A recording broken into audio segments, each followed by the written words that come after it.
Where is the fucking jump button? Why can't I climb down the stairs faster? Oh, I just have to hold circle instead of holding it and aiming down with the joystick. Okay, weird, but fine.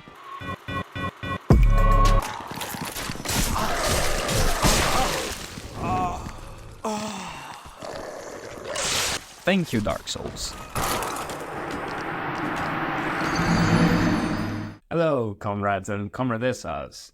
I am back, and today we are going to review a 12-year-old game that turns out to be almost 6 because it was remastered in 2018. That remaster fixed many annoying things from the original, such as turning the connection into dedicated service and consequently reducing lag stabs,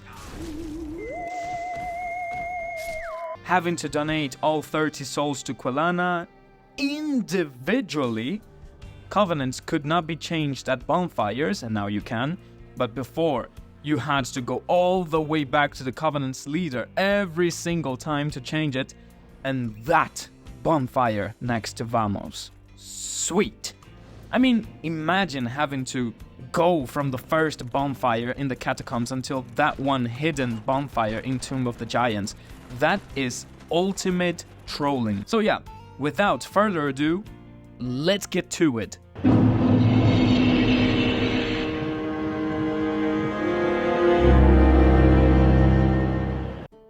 Dark Souls was a revolutionary game for its time, and it managed to stand out in a year where every company was spewing out straight fire. I mean, look at this. Skyrim, Battlefield 3, Portal 2, The Witcher 2, Assassin's Creed Revelations, Batman Arkham City. Hot damn! But still, it managed to finally do what Demon's Souls could not, since it was a PS3 exclusive.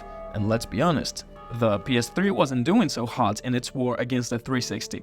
So yeah, Dark Souls managed to set its footprint in the gaming world as an unforgiving experience where you create a miserable rat that is bound to have the worst time of its life, because neither the developers were merciful, nor the players had an idea how to play this.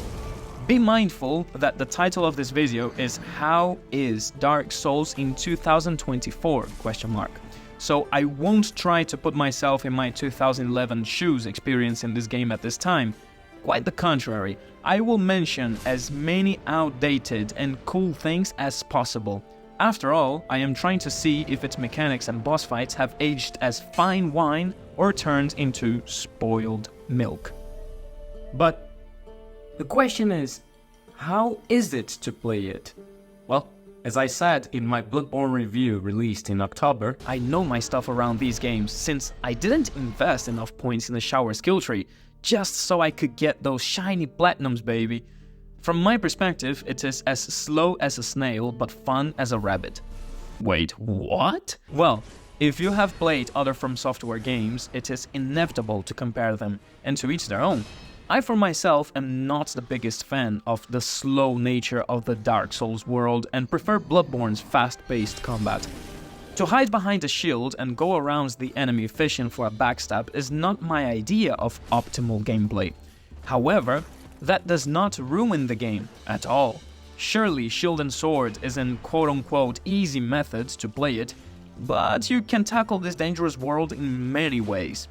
Make a pure dexterity build to deliver fast-paced slashes and rock and roll out of the enemy's face before he hits you. Be a cleric and consequently have no balls and snipe your enemies from afar before they even get a chance to touch you. Invest everything into strength and say, "F shields, I'll just bonk everything on the head with a 400-pound rock." My favorite has always been the Uchigatana, but lately I felt like being a simple man and found satisfaction in obliterating enemies with my +15's Beinhander R2 attack. That thing just deletes health bars. There are 120 different weapons, so you can choose to your heart's content. There are katanas, greatswords, axes, swords, daggers, whips, spears, you get the gist of it. The sea is endless. In comparison to future Fromsoftware games, Dark Souls keeps it simple. You only have to care about life and stamina, which means special weapon arts depend only on stamina, and sorceries are only limited by the amount of them you can hold in your spell slots. not by your magic bar like Dark Souls 3 for instance. However, that combat explanation is very simplistic, since there is much more to it. I like to describe Dark Souls gameplay as stiff, because your character feels like a semi-truck towing another semi-truck full of semi-trucks inside. In other words, things are slow as fuck to do.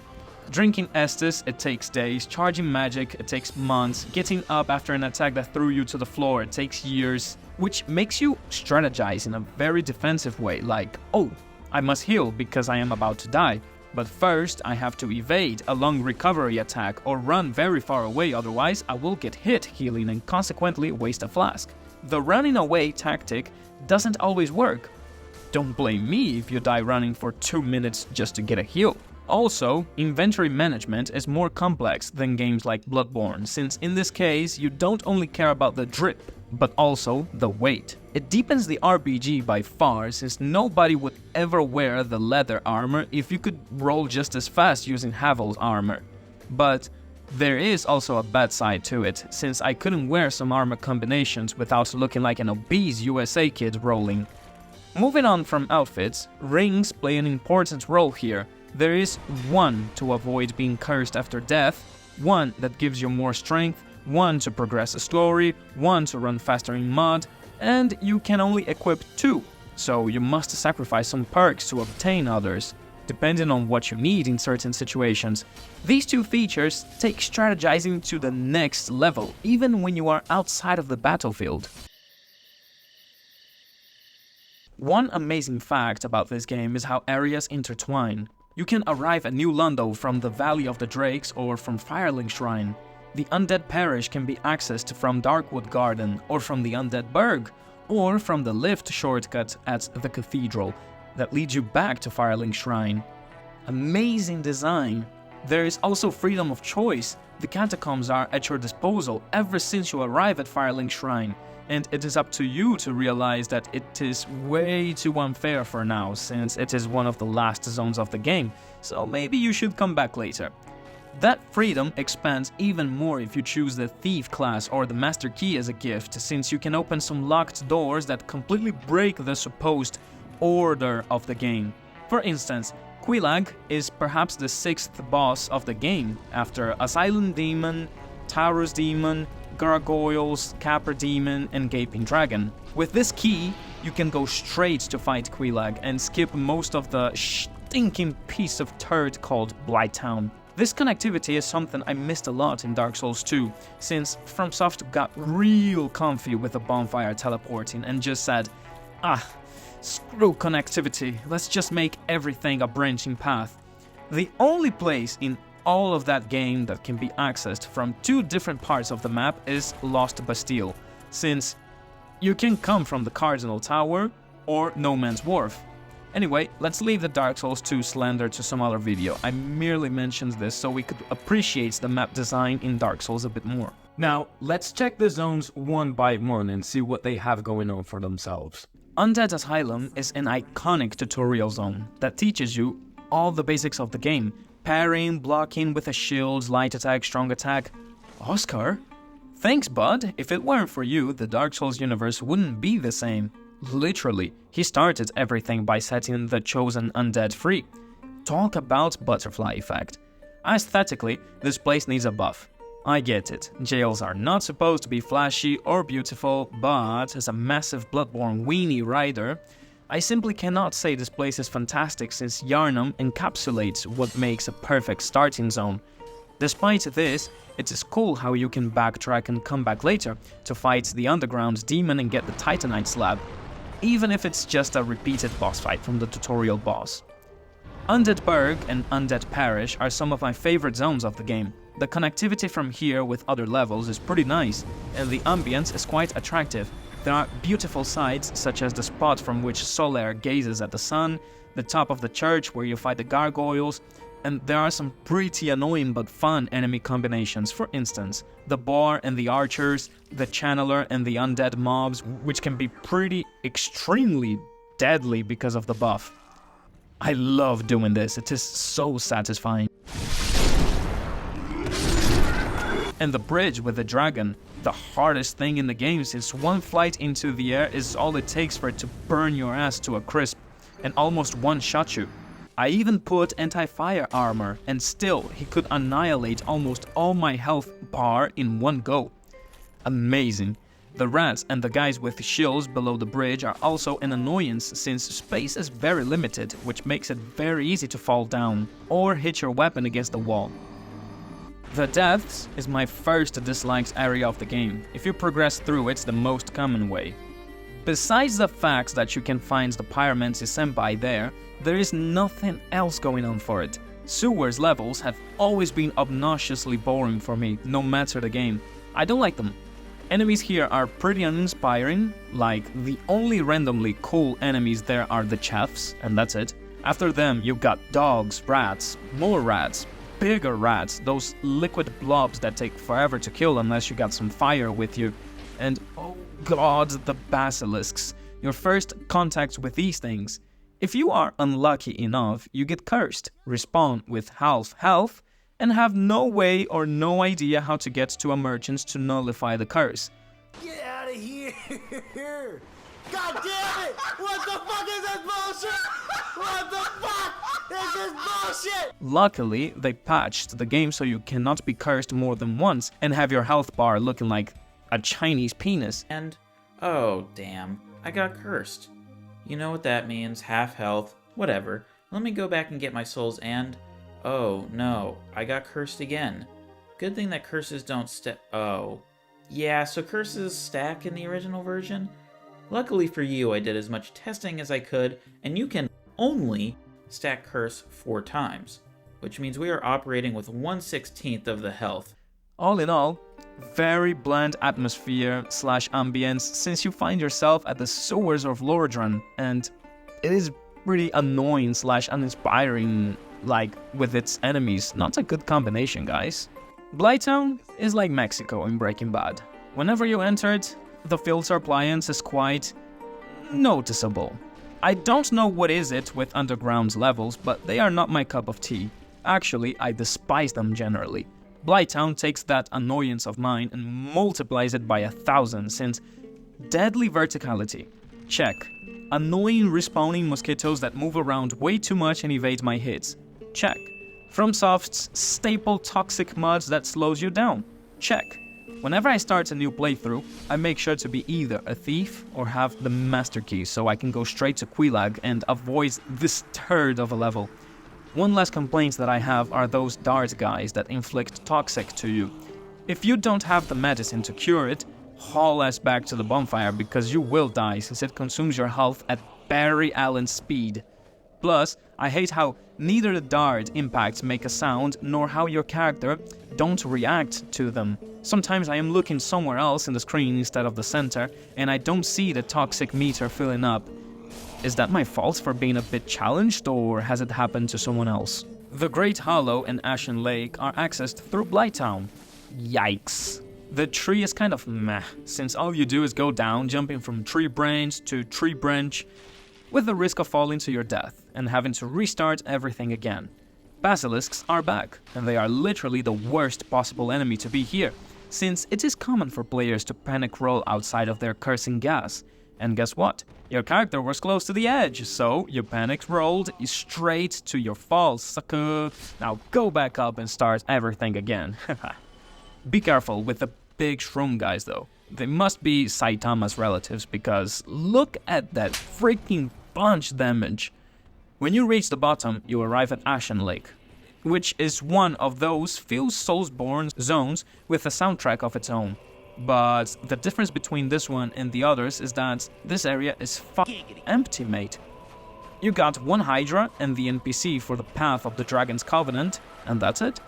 Poor fella is so depressed down there that you can cut his tail and he won't do anything but keep quiet.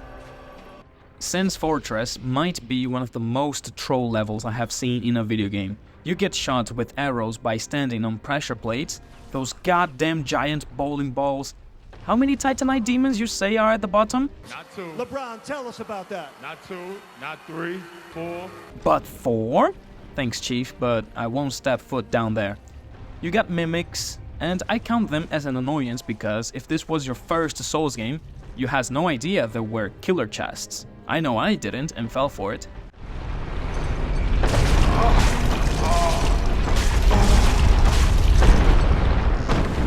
The serpent sorcerers that shoot electricity at you while you are avoiding the axe swings. That lift that goes up and makes you wonder, what's up there? Let's go check. The bonfire is quite hidden, so if you die to the boss without finding it, have fun going through it all again, my man. Enorlando is freaking beautiful.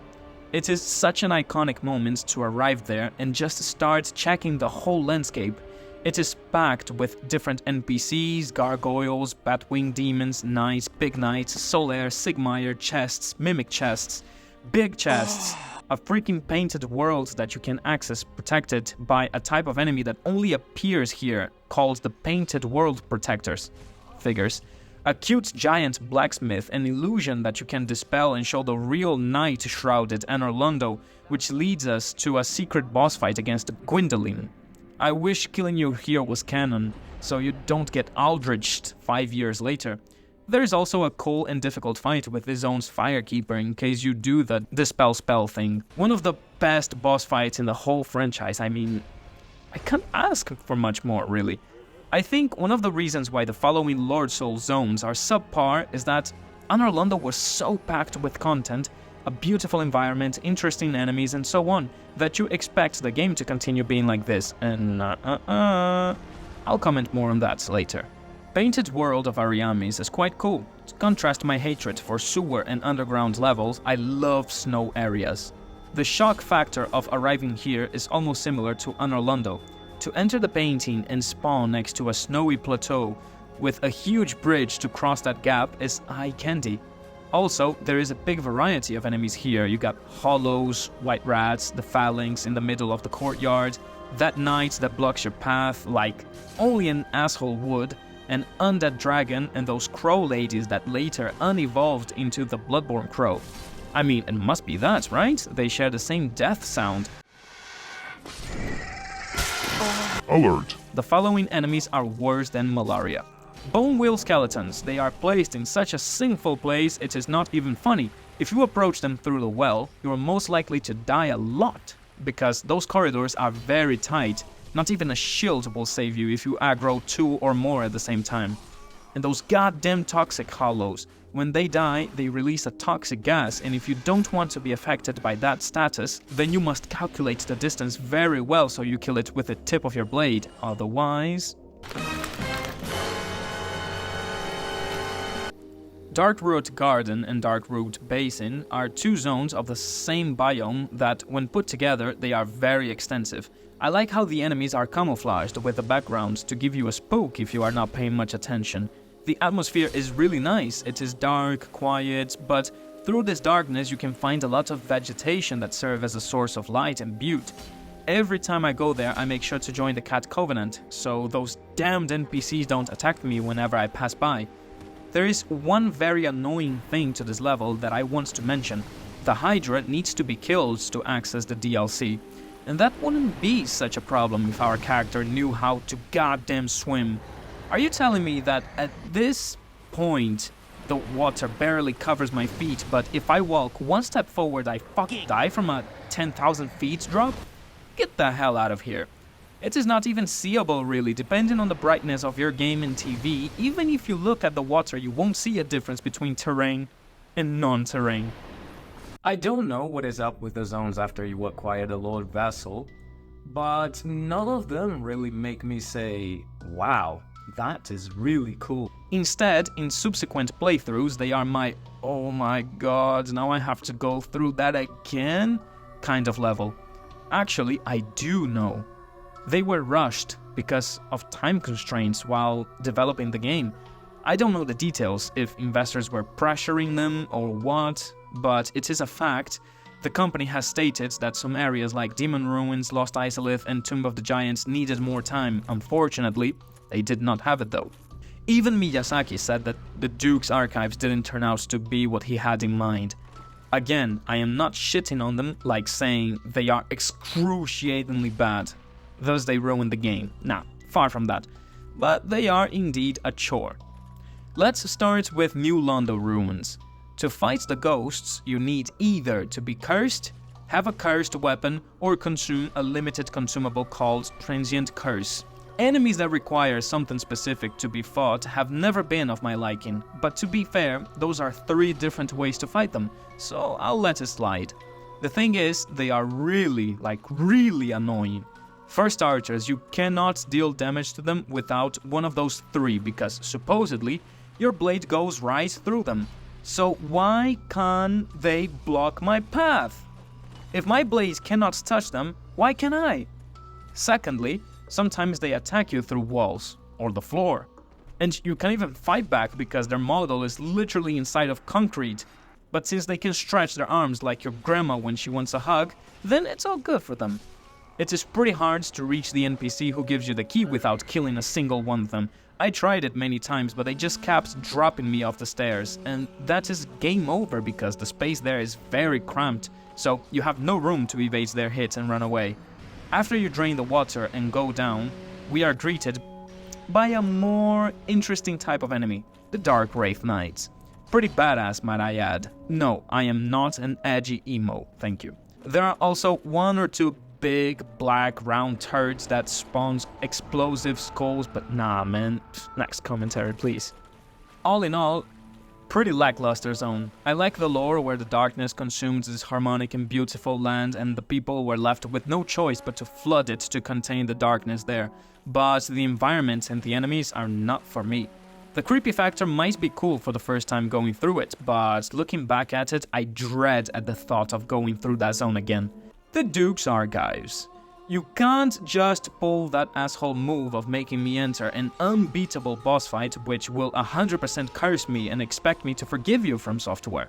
Yeah, you have a message on the floor saying "ring needed ahead" or something like that. Well, if you are like me, you don't want to check the internet to see what ring the message is talking about. So, you just get screwed. Yeah. And if you are carrying many souls, well played mate, cursed and poor. Damn. The jail zone is okay. The creepy music and the squid-like creatures work impressively well together, especially because of the fact that the snake dudes are scared of them. And it makes you go like, what kind of abomination can make a Dark Souls enemy run away?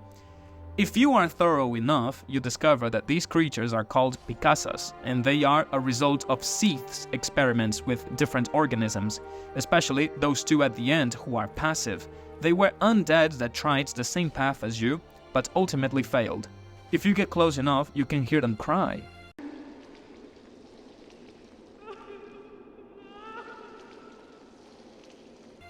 Creepy. If the entirety of Duke's Archives were as interesting and stimulant as this one, I would love it. But what we get after are just crystal dudes, stairs that we have to switch to access one side or the other. I don't know, the design of the level did not convince me at all. The crystal dudes are pretty lame because they are just hollows with a crystal skin, and one channeler here and there to buff them so they can almost kill you in one hit. Out of nowhere, you get to go outside for a breath of fresh air. But not for long, because now you have to go inside of that goddamn crystal cave. Let's go! It is not bad, just bland design again. I don't know why, but I was not motivated to explore it much, since Duke's Archives had already killed all my will to play the game properly. I won't complain about the invisible floor, because I think it is a cool shenanigan, to see where the snowflakes drop and guess where you can step and where you cannot. I wish the floor where you fight the Hydra in Darkroot Basin had something like that, to show where you can step or not. Even if you don't pay much attention to the snow, the platforms are straight, so you can just sprint ahead and you'll make it to the other side. Mind the gap between the slippery floor and the 3,000 feet fall. Don't get close to the edge, thank you. The Catacombs and the Tomb of the Giants. Are you starting to notice what I mentioned before about every Lord Soul level being a complete dog shite? In the Catacombs, skeletons can parry you. They respawn infinitely until you kill the Necromancer. Skeletons are pretty annoying. Again, not a fan of underground/cave levels. The end of the level requires you to drop down into rock platforms, but it is pitch black, so it is hard to see where you can land. The placement of this rock here is so simple since it is above the place you want to land. Jump further enough and boom, you slide on its surface and fall to oblivion. At least there is a cool merchant here. Vamos is such a mood, he is all like, let me help you to get the fuck out of here so I can work in peace. Not even the boss of the zone is rewarding, quite the contrary, it is the biggest joke of the community boss-wise. More on that later. After that, you arrive at the Tomb of the Giants, and lucky for me, I had done Solaire's quest before, so I had the light maggot on my head. If you have no source of light, go find one or prepare to face the worst time of your life in this game. There are so many ways to fall down and die here, the guys at Fall Guys would be proud of your undead. Patches, you scumbag, have a taste of justice. Moving forward, we must venture over a very thin ledge where enemies plot to surround you and attack you by surprise. Neat. And then, wow, how considerate of Fromsoftware, the clever mother truckers thought, Pinwheel is such an incredible boss fight, we should reward the players for getting here by making them fight 3 more pinwheels. And that is the end of the zone really. Sure, you can help Rhea and kill her 2 now hollow protectors, explore and stumble across a Titanite demon hiding in the dark, enter a coffin and respawn on the other side to swear allegiance to Nito 20 minutes before killing him. But none of this will make me change my mind. This is like top 3 worst Fromsoftware levels of all time. After those last 3 amazing levels, our last stops are Demon Ruins and Lost Isolith. After you drain the lava, Demon Ruins is a place that shows you how much your character has improved, mainly by the fact that now you can kill Capra demons and Taurus demons effortlessly. There is some connectivity going on here since you can go back to Quilana using that lift, and there is a shortcut worth 30 humanities to make it a quick trip to Bed of Chaos. Unfortunately, this Titanite demon is a big hassle to kill. If you decide to ignore him, you most likely receive a hit or 2 before continuing forward. That is just typical Fromsoftware trolling. Not even after discovering a shortcut worth 30 humanities will they cut you some slack. Back to Demon Ruins, after a certain boss, you get a ring to walk on lava without dying 2 seconds after stepping on it, and now you can explore the level a little better. After reaching Lost Isolith, the orange charred ring becomes a necessity since you have to cross all that lava to get to the other side while evading the big dinosaur butts. Head up the branch and kill some demon statues and face the worst boss fight of all time. Again, more on that later. All in all, I neither like nor dislike these 2 zones, they are acceptable. Sure, the fire, hell, red, hot theme can get a bit excessive, but again, you are in a place called Demon Ruins, so it must fit the name. The same goes for Tomb of the Giants, it cannot be bright, it is a tomb after all, so in these instances, the environment being accurate to the name is alright. Yet, some of these zones took that accuracy to a troll level. The last area of the game. Kiln of the First Flame. I cannot really call this an area since it is just a sprint through an ashen zone that represents what is going to happen to other places if the fire fades. The symbolism is nice, with the 5 black knights looking like they are the last that remain there to protect Gwyn, and Gwyn inside of the structure thinking what should he do to rekindle the fire once more. It's cool. By the way, I did not leave Valley of the Drakes out accidentally. I just didn't have anything to say about it. Sure, it has a nice connection with Blighttown, Yolando, and Darkroot, but that's mostly it. Its only purpose is to connect these 2 or 3 areas, and that's it, nothing else to do there, except killing the undead dragon and getting some loot.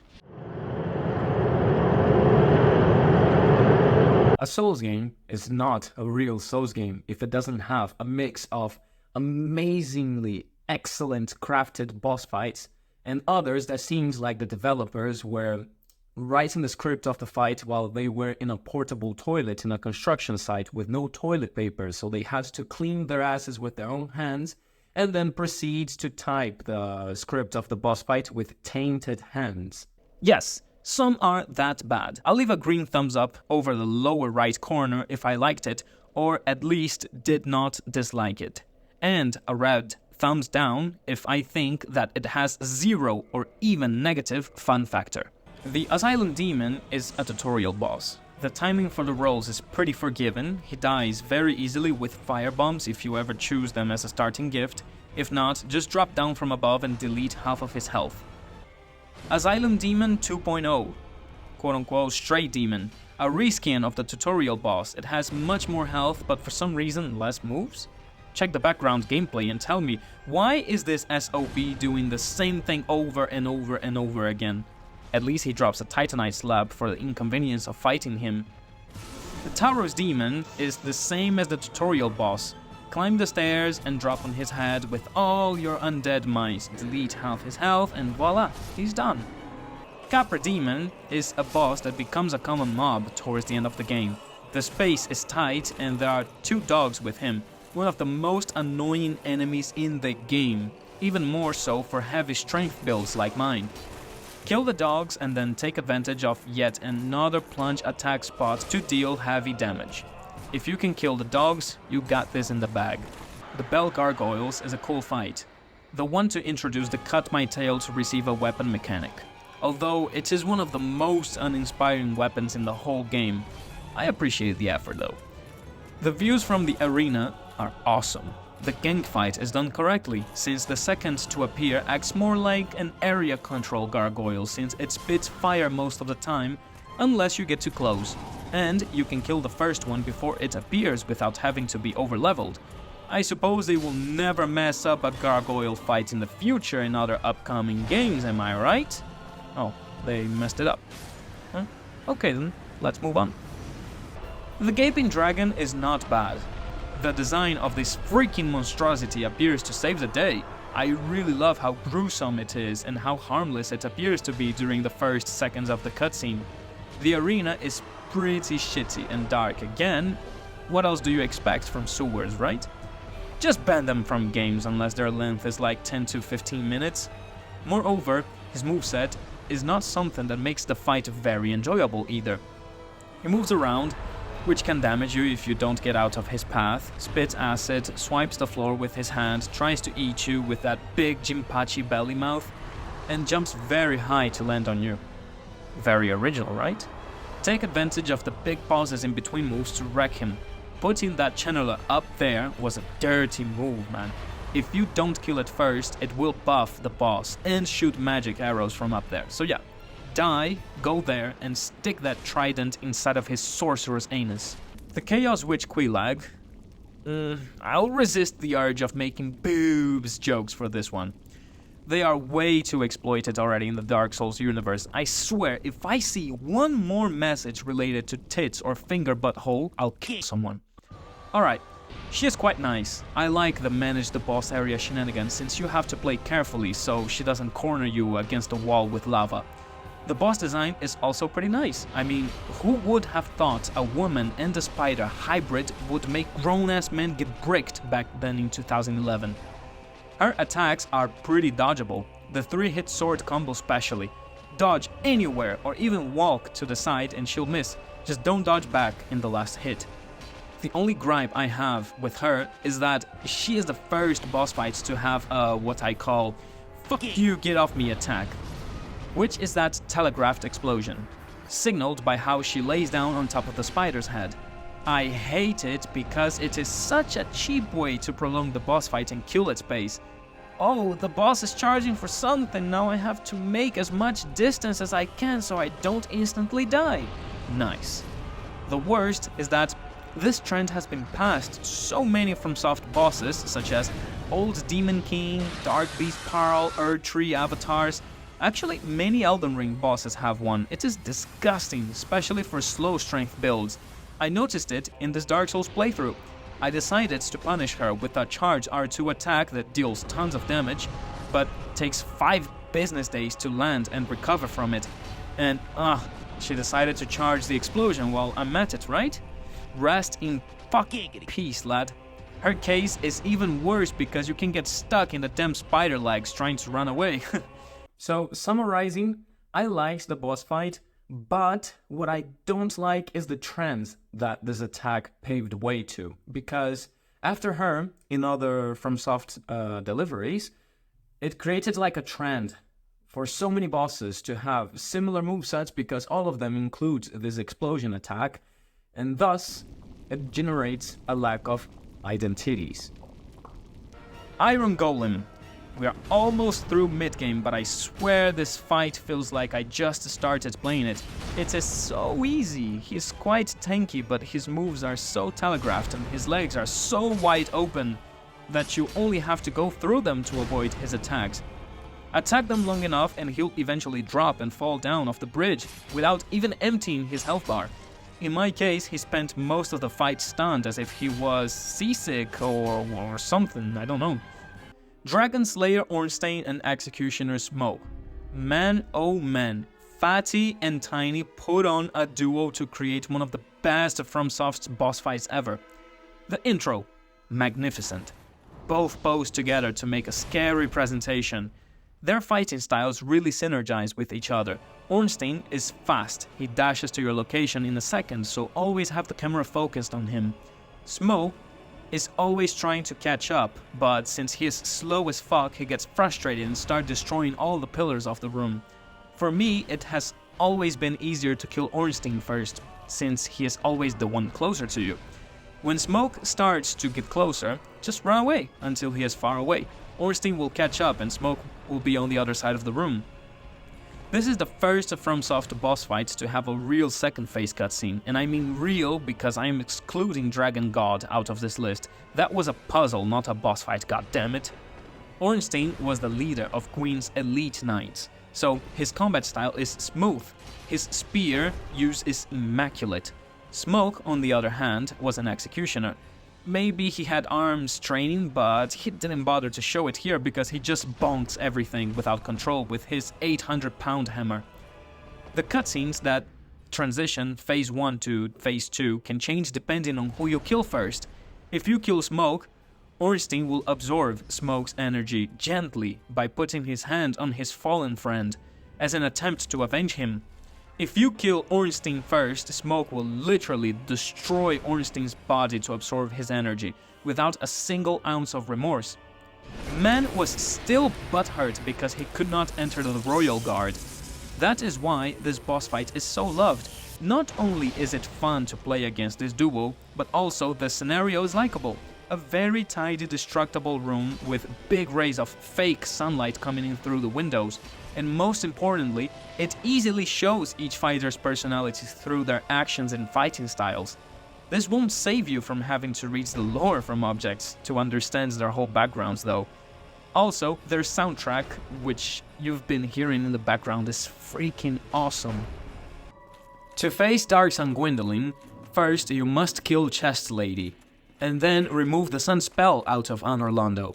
When everything gets darker than that best friend's handicapped and racist jokes, go down in the elevator to a secret room to fight him. His fight is tedious as hell.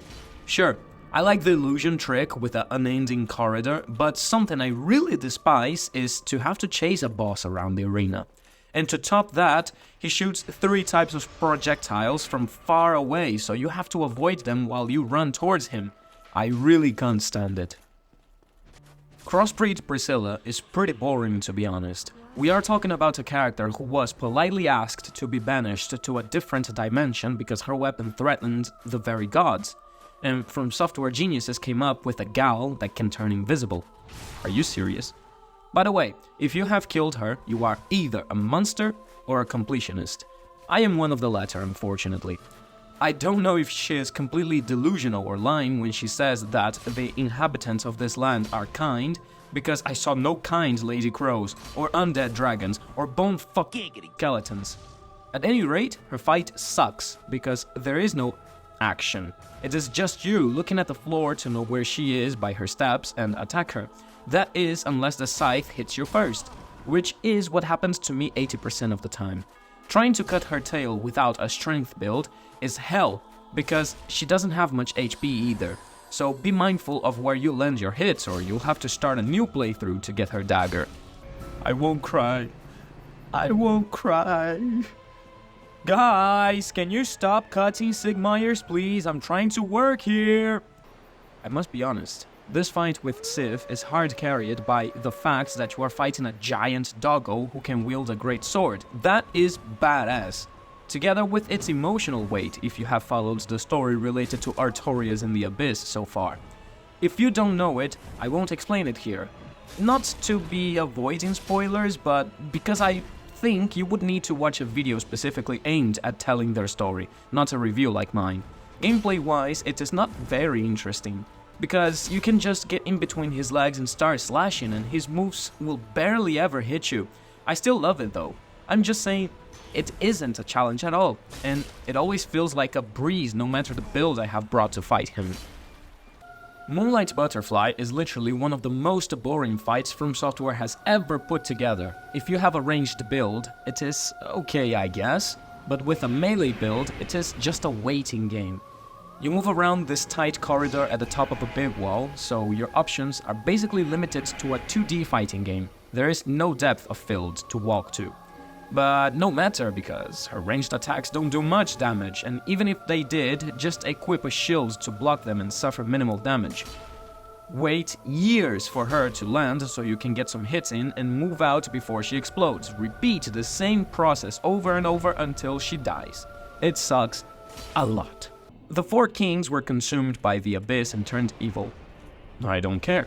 The background sucks. The Abyss is basically a big black texture that complicates your sense of distance, so you'll whiff some hit because you don't know if the kings are in hit distance or not. I mean, come on, brothers, I'm pretty sure you could have come up with a better solution for Abyss design instead of a bland black texture with no details whatsoever. I can't be really harsh about it because, as I mentioned before, the second half of the game was rushed to meet deadlines. So we'll never know if this was out of pure laziness or time constraints. Gameplay-wise, it is a test of how much damage you can dish out in the shortest time, because, as their name says, they are 4, and each will be showing up throughout the fight sporadically. Take too long to kill the first one and you'll be fighting 2 at the same time, which is basically impossible because their moves haven't been created to synergize with each other like Ornstein and Smoke or the Gargoyles, so you're fucked. I always put on full Havel armor to increase my poise and just tank through every hit while I deal damage of my own, and it always works. Just be careful with the grabs. Since you weight more than Nicocado Avocado, your rolls won't grant you many invincible frames. Save the Scaleless is like, let's go straight to the real boss fight, not the crap designed to curse and kill you for free. His lore is fascinating. I am fighting a dragon who betrayed his own kin by informing Gwyn that a dragon's only weakness was lightning.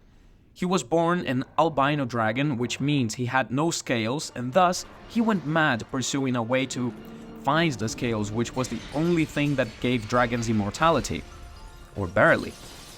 With Gwyn's resources rewarded for betraying his mates, he started experimenting to find a way to craft those scales. All ended up in failures, which generated the crystal, snake, and octopus enemies.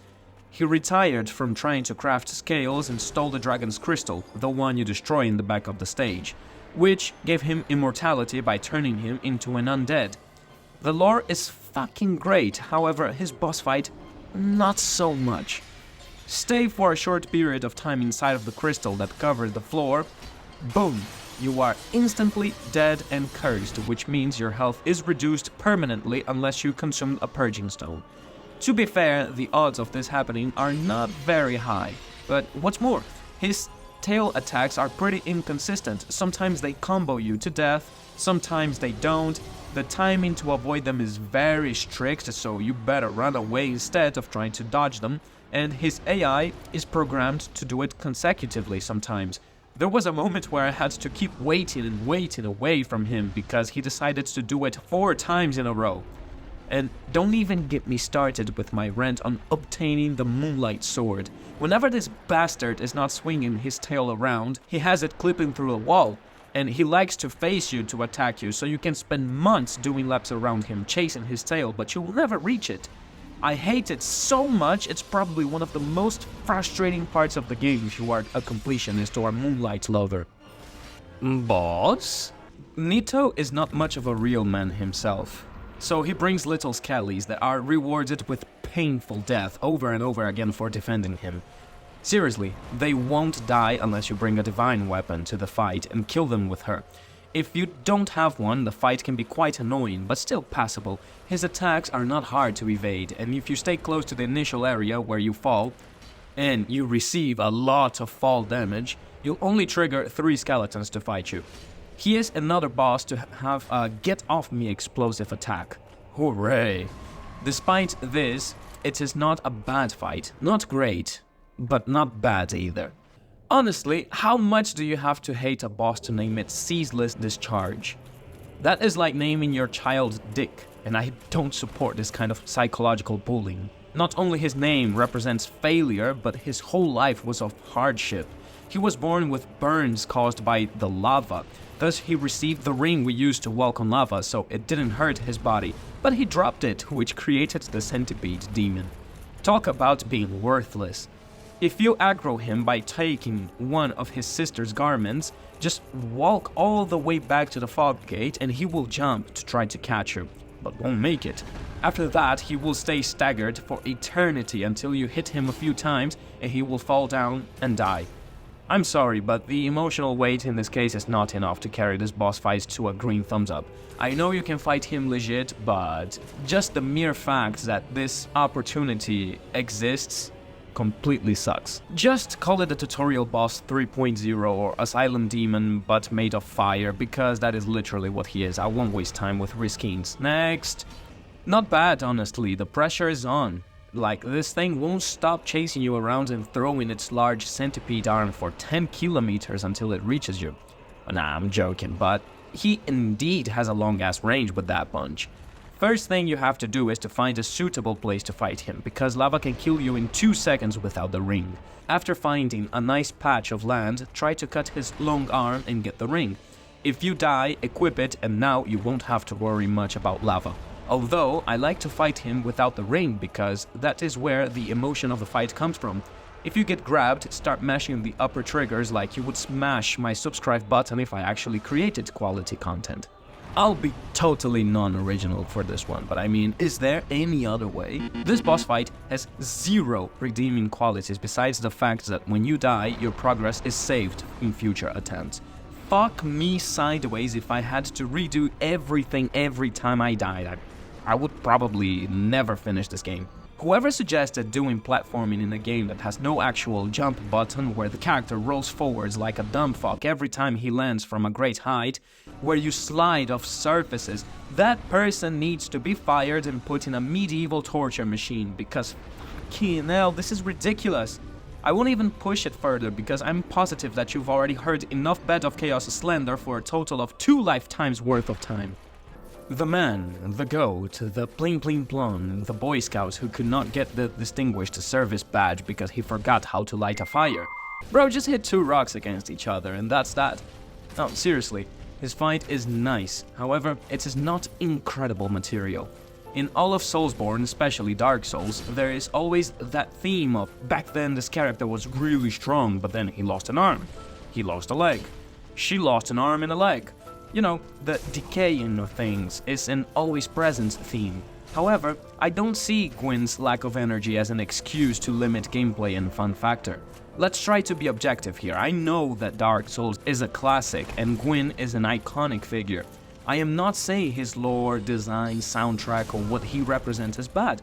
Actually, it is freaking awesome, but for a final boss fight, I expect something more than a grab, a kick to remove your shield, and a 3 to 4 hit combo with his flaming sword. Sure, he has some attacks in case you get away from him, to cut distance like that jump into a thrust with his sword, but there is no reason to run away. He is so oppressive, you only have time to heal if you parry him, or maybe if you run away you can get lucky with his AI pathing. Basically, stay close to him and your boss fight goes like, move a tiny bit away from him in case he decides to kick or grab, parry the second hit of his sword combo, and that's it. I did exactly that the first time I ever played the game after dying like 5 to 6 times, and I didn't even check a guide. I simply thought, God, he's so oppressive, let's try to parry a little more, and he was gone before I could count 1, 2, 3. But bro, it is you who decided to parry and make things easier. Do him legit, no parries, get good. My answer to this is choke on these nuts. German and Maria are totally parryable, and deciding to do it is something that reduces the challenge factor, not the fun factor. However, don't take the comparison seriously, because Bloodborne is a different type of game. Plus, it came out 4 years later, so Fromsoftware was more experienced by that point. All in all, I think Gwyn should have received more close quarters moves and spice the 3 to 4 hit combo, making it faster.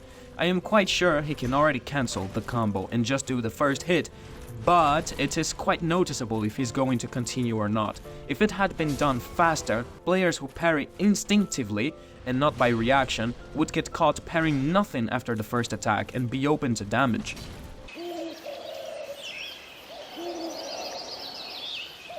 Artorias of the Abyss is an excellent DLC. Fromsoftware really knows how to make it worth every penny when it comes to extra content. The only thing I wish is that they reduced how cryptic it is to find the access point to some of their DLCs. Here, you must kill the Hydra after giving the Lord Vassal to Frampt. Rest or quit the game, come back, go all the way to the left, kill the gold golem, talk to the lady that comes out of him, return to Duke's archives, kill another specific golem, finally return to the place where you talked to the lady and interact with the portal.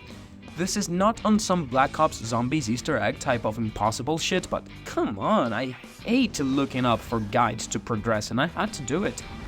Would you guess that you had to go back where you talked to the Dusk of Ulasil for a third time by reading this item's description? Furthermore, the Crystal Golem will only drop the pendant after you talk to her. What if I killed him before, saw that he is just a common mob, and next time I see him, I'll just skip him? Because why am I going to waste time with him if it doesn't drop anything interesting? Anyway, the zones in the DLC are pretty cool. Royal Wood is a huge forest similar to Darkroot Basin. Actually, they are the same. I was wondering why I liked it so much. We time travel to the past, people. The enemies might not be the most inspiring since we only have dogs and statues from the base game and the caretakers as a new enemy, but they aren't a threat, just an annoyance, especially those two that block your path every time you go to fight Artorias. Guys, I have already said this 13 times, get out of my... Oops. Then, the town area is full of secrets containing walls that disappear. If you shine light on them, many mimics, townfolk and sorcerers corrupted by the abyss, some verticality too, and some shortcut back to the bonfire to make one's life easier. It is truly a paradise for those who like to explore every inch of the map.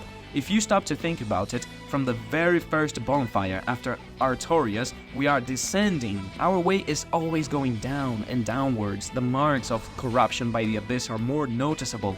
The air is darker, the citizens now have red eyes. The game is trying to show us that we are reaching ground zero, where everything started.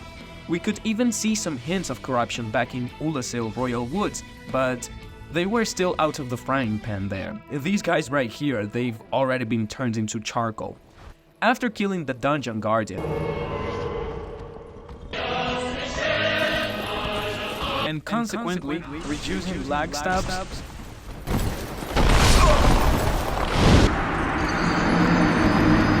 You don't want to be like this. This is disgusting. you descend even more until you reach... those dark caves plagued with humanities and infected townsfolk. I mean, that is something to expect if you fight the Abyss, I suppose, so I'll try not to be harsh. Bring the Light Maggot or another Source of Light, by the way, because this is like Tomb of the Giants PTSD edition. Actually, there isn't much to talk about here. It is just a big dark cave where you descend all the time until you fight Manus. Make sure to free Sif for real-life karma points and you're good to go. The bosses here are also freaking amazing. Sanctuary Guardian is the weakest one, because that's what he is, a creature that protects the sanctuary, and it big shrooms from any outsiders. And the fight isn't very special either. I mean, it's not bad, but not great. At least, there is a bonfire very close in case you die. Artorias, on the other hand, is the best one here. His intro cutscene still haunts players to this very day. Whenever a boss throws something at you in their intro cutscene, players and their last 2 brain cells unite to formulate the following question. Is this an Artorias reference? Artorias reference! Artorias reference! That was exactly how this the Artorias fight started to. Sorry, Gale, it seems you are just an Artorias copycat. His theme perfectly represents the tragic tale of a man of honor who, despite being very capable of anything, never managed to carry out the task of defeating Manus and the Abyss. The decaying theme I mentioned before follows us back here. Artorias would easily mop the floor with us, but he is consumed by darkness. And he suffered a reverse Jaime Lannister moment where his good hand to fight was incapacitated since Manus broke his left arm.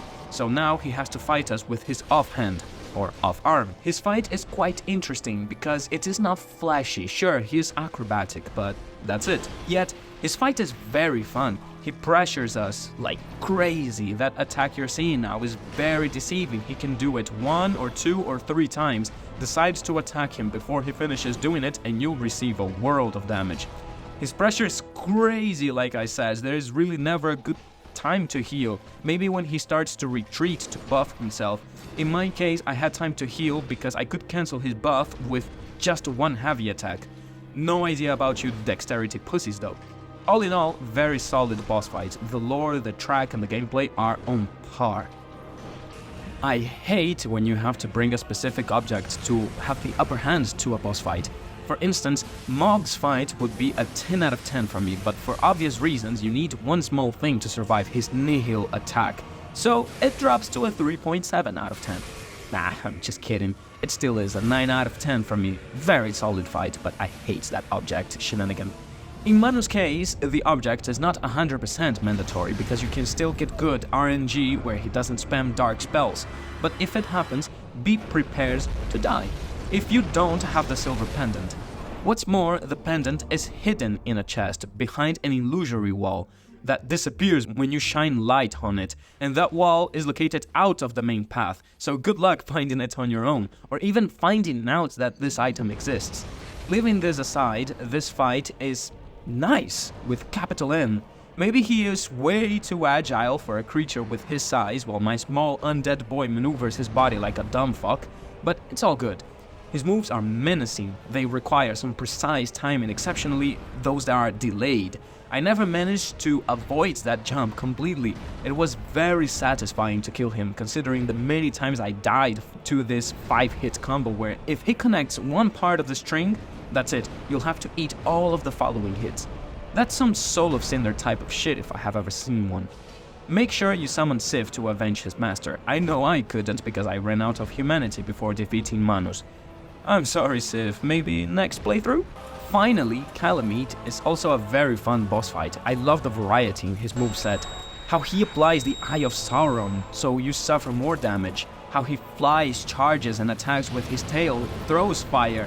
There are so many things to have in mind, and all of them are pretty forgiving in terms of time, except that fire that he breathes below him when he flies into the air. Maybe the area of the flame is too wide, but that's it.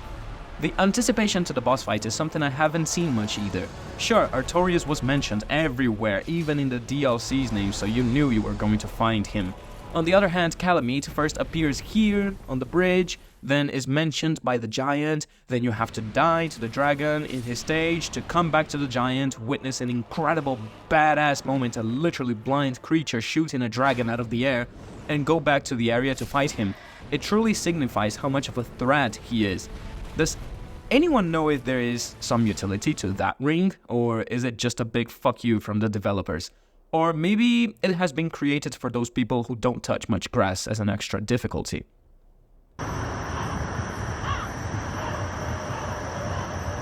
Every excellent game has its crappy part, and I am not one to shy away from criticizing a classic just because of the backlash I could receive from die-hard fans. I'll start listing some of the things that I dislike or completely despise of this game, and I don't care if it's a game from 2011. Remember the title. For this one, I am putting my 2024 glasses. First and foremost, how the hell could you fuck up the weapon upgrade mechanics so much? It is pointlessly complicated. Bloodborne was my first Souls game where there is literally one type of material to upgrade all weapons. All are upgradable in the same place in the Hunter's Dream, and boss weapons can be bought directly from the Messenger's Bath and after you kill the boss. Then I bought Dark Souls to continue satiating my FromSoft hunger, and I was like, holy cow, I need an astrophysics degree to understand this bullcrap. Weapons have upgrade paths, I can transform their damage into fire, magic, divine, okay, that is cool. Oh, but I need to find an ember for this type of damage. 6.5 hours later. Okay, found it. Oh, you are not the correct blacksmith for this one? Okay, let's try another one. A few moments later. Ah, so it was you. Okay, what's next? Wait. But wait! There's more! There are different types of elemental damage. There is basic, raw, divine, occult, magic, enchanted, lightning, crystal, fire, and chaos. I think I have to study this a little bit to understand what is best for my build. 3 weeks later. Why are there green titanites, red, blue, and white chunks and slabs? Am I playing Pokemon? I need to understand this too. Many months later. No. I was wrong. I didn't need this after all. I'm using the Dragon King Great Axe, so I need dragon scales, not titanites, chunks, and slabs. Okay, let's find some. So much later that the old narrator got tired of waiting and they had to hire a new. Finally, I have fully upgraded it. Now that I have so many boss souls, I want to try a few of them. 20 minutes later. Okay, so I had to check online, people, my bad, but the game doesn't say this anywhere. If I understood the guide correctly, I need to upgrade a basic weapon to +10, which means I need 9 Titanite shards and 9 large shards. And for instance, if the boss weapon is a great sword, that +10 weapon must also be a great sword. So they need to match in that sense. Now, with the boss weapon in my hands, I just need 10 demon Titanites to upgrade it to the max level. Hooray! If you can't see how utterly shit this is, mate, I feel bad for you. By the way, I must say there are weapons that suck quite a lot, even boss weapons. I'm looking at you, Life Hunting Scythe. I mean, how uninspiring can a moveset be, for Christ's sake? Look no further than this piece of shit.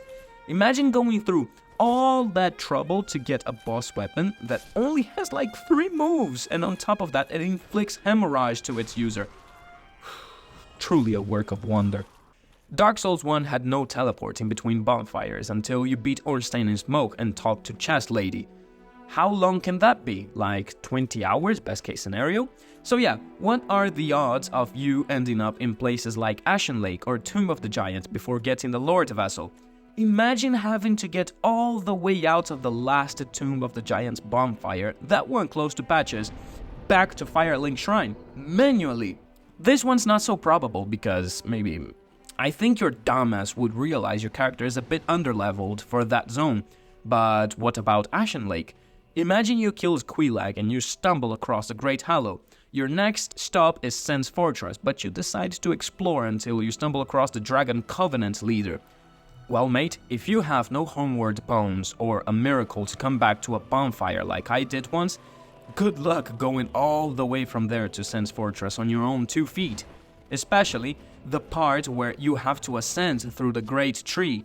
Something that I think is designed to go down, but not upwards. Yeah, I genuinely wanted to delete my character and start anew instead of going through this. The solution is close this dead end with a yellow aura until you acquire the Lord Vessel like with the other areas, that's it. If you have already played all other Souls like I have, going back to Dark Souls 1 can be quite difficult, mainly because of its aged mechanics. I don't know if it was done on purpose to generate more difficulty or because they were experimenting at that time, but everything is way too slow and detrimental for my mental sanity. Every time your character gets knocked flat, he decides to have a mini vacation and lay down for what seems to be an eternity before getting up. Please, man, get up! He is still recovering from the previous attack. We can drink Estus now. Nah, I think I'll stay here and chill for a bit. Drinking Estus makes your character stay quiet for like 2 seconds, almost 3. But actually, time is not the issue here. That is a Dark Souls 2 problem. But rather, the fact that I can't move. It really annoys me to have to stay frozen in a game that is already made to make me go bald. Here is one more thing related to speed. Rolling. If you're a real fan of these games, sometimes you like to dress to impress. Drip-born players know what I'm talking about.